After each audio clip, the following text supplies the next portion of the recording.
Hello hello साथीहरु, आज चाहिँ म माइतीतिर छु, सुनसरीतिर। यता त कति चाँडै धान पनि यस्तो भइसकिसकेछ। आज बाबा मम्मी चाहिँ पानी लाउँदै हुनुहुँदै रहेछ। मेरी बहिनी चाहिँ भदैनी चाहिँ बोसो लाग्यो अरे, राँगाको मासुको बोसो।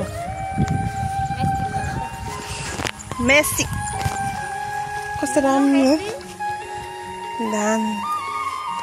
कति चाँडै फलिसकेको छ, पाक्न लागेको छ है।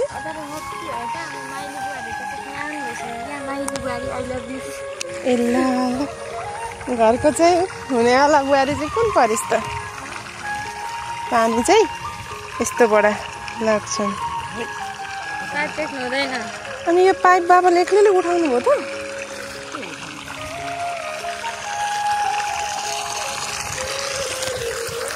खतरा हुँदो रहेछ नि त पानी पनि।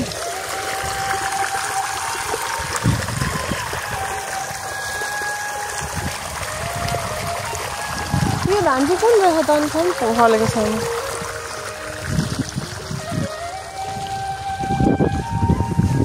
मेरी माँ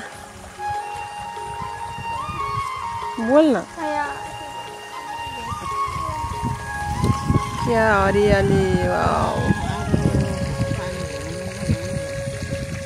आजको वेदर कुनै साल कुनै समय बाआमालाई उद्धार गर्न आउँदाखेरि म त्यो पानी ट्याङ्कीमा म पनि एक रात बसेको थिएँ। म आफै फसेर अहिले त्यो ट्याङ्की देख्दा याद आउँदैछ। त्यहाँदेखि त हामीले गोप्ताङ डाँडा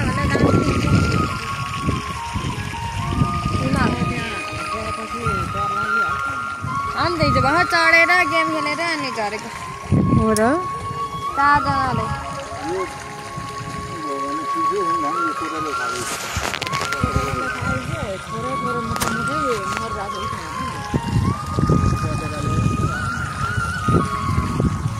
उयो रुखहरू चाहिँ सुकेको होला होइन, सुकेको त बुढा भएको।